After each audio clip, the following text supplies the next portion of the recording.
संत श्रेष्ठ तुकडोजी महाराज. हा, त्यांचं दर्शन झालं आणि मी माझी समस्या त्यांच्या समोर मांडली आणि ते म्हणाला की ही जी संधी आली ती त्यांना दे, तुझी हजबंडरी त्या टाण्याला देऊ नको, संसार नंतर 5-6 वर्षांनी तुम्ही आरामात कराल आणि अगदी चांगला कराल, हेच मी तुला सांगेन, तेव्हा तू कबूल हो. त्यांच्या आशीर्वादाने मला खरंच तुम्ही सांगितलं की मेडिकल आधी कर. हो, आधी आणि मग आपण लग्न हो, करूया. नापास झालं तर लग्न करणार नाही, मात्र एक कंडिशन. तिकडे स्वतः पास होतोय का नापास होतोय लग्नाच्या परीक्षेत याचं दडपण, पण त्याच्यात यांची अट की मेडिकलला जर नापास झाले तर मी लग्न करणार नाही. काय रे देवा. बरं मला सांगा, हे सगळं असताना तुम्ही कधी एकमेकांना म्हणजे प्रेम वगैरे व्यक्त केलं का? का नाही? बोलून. कसं कसं केलं होतं? बोलून नाही ना, पत्राचं राहू द्या, बोलून. त्याला परमिशन आता कोणाची घेऊन येऊ सांगा. आता संता जनार्दनच बघते त्याला मी तसा होतो की नाही ते. नाही ते राहू द्या, पण आता तरी प्रेम व्यक्त करू शकता की? हो, जरूर जरूर. कसं करा? ते पहा, हा, चंद्र तिथं उगवलेला आहे म्हणून तिला सांगू शकतो. एपिसोड 7:30ला संपणार आहे. 7:45ला प्रत्येकाने खिडकीतून आपला आपला चंद्र बघा. आजी, आजोबांच्या स्वभावातलं काय वेगळेपण आहे असं वाटतं तुम्हाला? ते तसे खूप रसिक आहेत, असं होतं सगळ्यांना, आणि घरचं वातावरण एकदम प्रसन्न ठेवतात. भाजीला गेले की पिशव्या भरून, 3 माणसं आम्ही खाणारी, पिशव्या भरून कशाला आणलं? अरे ती बाई इतकी गोड बोलत होती, इतकी छान. आजी तुम्ही लक्षात ठेवा, त्याचे आभार माना की तेव्हा ह्यांना MBBS ला ऍडमिशन नाही मिळाली, नाहीतर काय खरं नव्हतं, एवढे थांबले नसते ते. बरं मला सांगा आजी, अनेक प्रसंग आले असतील चढ उताराचे, येतात प्रत्येकाच्या आयुष्यात येतात, तुमच्या बाबतीत पण आले की नाहीच आले? आले तर आले ना. लक्षात आहे काही सांगण्यासारखं? लक्षात म्हणजे काय, माझा 2 नंबरचा मुलगा 9व्या महिन्यात आम्हाला कळलं की मंगोल आहे म्हणून आणि मेंटली रिटार्डेड आहे म्हणून. नंतर 4 नंबरची मुलगी, ती पण थोडी मंदबुद्धीची निघाली, त्याची उणीव आम्ही कशी भरून काढली असेल. तर आम्ही जे शिकणारी मुलं आहेत त्यांना आमच्याकडे ठेवलं, त्यांना जितकं शिक्षणाला मदत आमच्याकडनं होते तेवढी केली. हा उद्देश होता की मुलांनी खूप शिकावं आणि तो आम्ही त्या रीतीने पूर्ण केला. छान, बरं वाटतं की आज समाधान वाटतं इतक्या वर्षानंतर. खूप खूप. या आनंदाच्या या प्रसंगी आत्ता या ठिकाणी मी काही प्रश्न विचारणार, दोघांनी त्या पाटीवरती उत्तरं लिहायची आहेत आणि ती उत्तरं लिहित असताना दोघांची उत्तरं जर जुळली तर बक्षीस मिळणार. आजोबांनी वाजवलेलं कुठलं वाद्य आजींना जास्त आवडतं? दाखवा बघू समोर दोघांनी. मुरली. आणि तुम्ही काय लिहिलंय? माझ्या बासरी नाही, त्याने माउथ ऑर्गन लिहिलं. काय करू? आजींच्या हातचा आजोबांना आवडणारा व्हेज पदार्थ कुठला?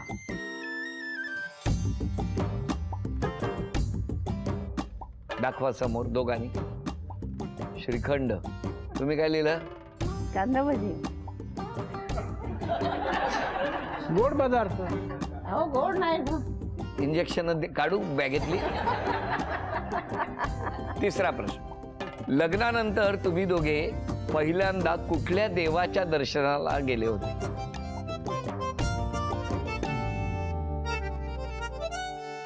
दाखवा समोर. दुर्गादेवी आणि शंकर. दुर्गादेवी आणि शंकर. अभिनंदन. पण कशी साथ दिली तुम्हाला आजीने? फार चांगली केली असं, तसं भांडण नाही, काय नाही, काय नाही आतापर्यंत. पण मला सांगा, प्रत्येकाच्या आयुष्यात चढ उतार येतात, तुमच्या बाबतीत पण आले का? येतात चढ उतार. मग कसं त्याच्यावरती मात करता तुम्ही? आपण खंबीर राहिलं पाहिजे. बरं, तुम्ही पहिल्यापासून इतक्या शांत आहात, कधी रागवत नाही, ते कशामुळे? माझा स्वभावच पहिल्यापासून तसा आहे. कसा? शांत.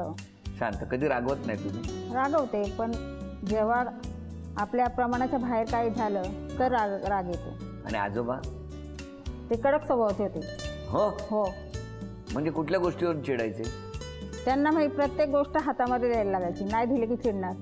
आणि मग चिडले की कसं व्यक्त करायचे, काय करायचे? आपण शांत करायचं त्यांना. हो हो. पण चिडले की हातात समजा पेला आहे तर काय टाक? हो. टाकून द्यायचे? हो.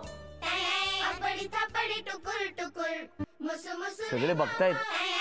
आजी काय सांगतायत? रागच तसं होतं की नाही दिलं का हातात असून ते मारे फेकून मारे, जेव्हा आपल्या हातात येतात बरोबर.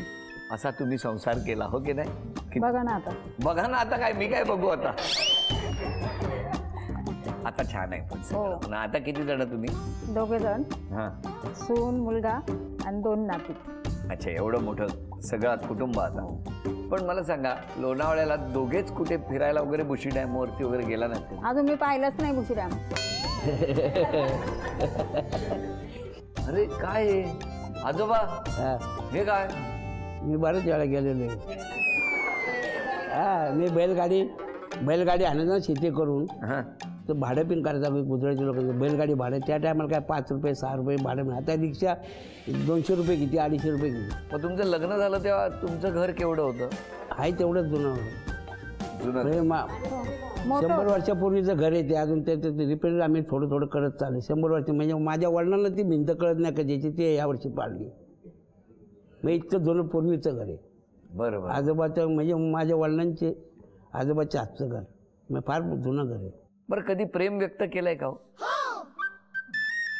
हा, काय माझ्याकडे काय बघताय? मी प्रश्न विचारलाय. प्रेम व्यक्त केलं बायको बरोबर. बायकोचं माझं प्रेम चांगलं होतं. प्रेम आत्तापर्यंत पण आहे. पण असं म्हणालाय की माझं तुझ्यावर प्रेम आहे असं कधी म्हणाला? म्हणालोच लय वेळा. काय हो?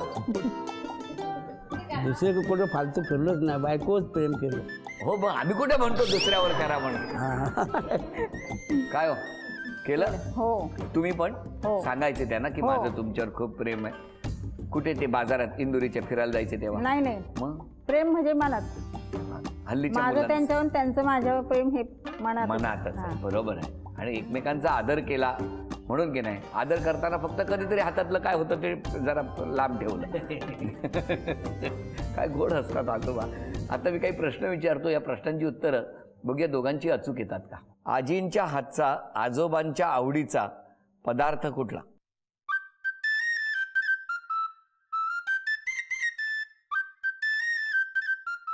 लिहिलं? दाखवा तिकडे, या कॅमेऱ्याला दाखवा. काय लिहिलंय ते दाखवा तुम्ही दोघांनी.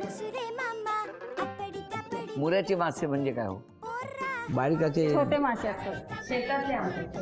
शेतातले मासे असतात ते. लग्नाची तारीख लिहा तुम्ही.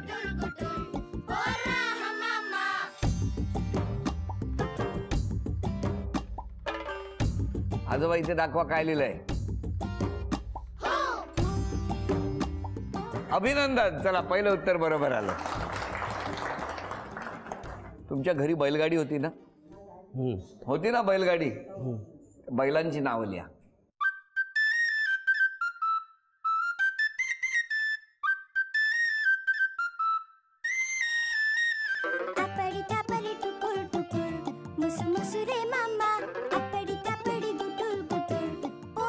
दाखवा. काय नाव होतं?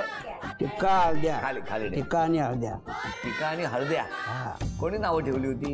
हे वडिलांची आजची नाव आहे. हो का? वडिलांची अभिनंदन. चला, टिक्या आणि हळद्या.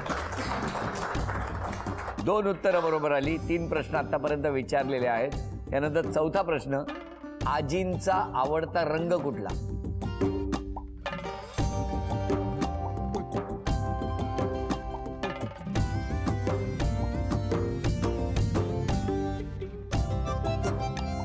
दाखवा.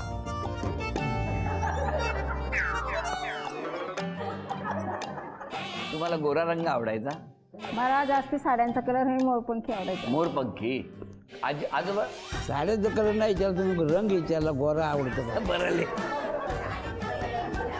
आजोबांची आवडती नटी?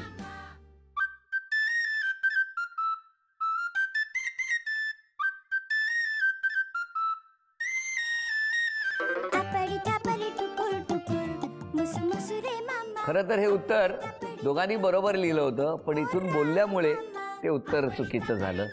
झी मराठीकडून ही एक भेटवस्तू तुमच्यासाठी. अभिनंदन.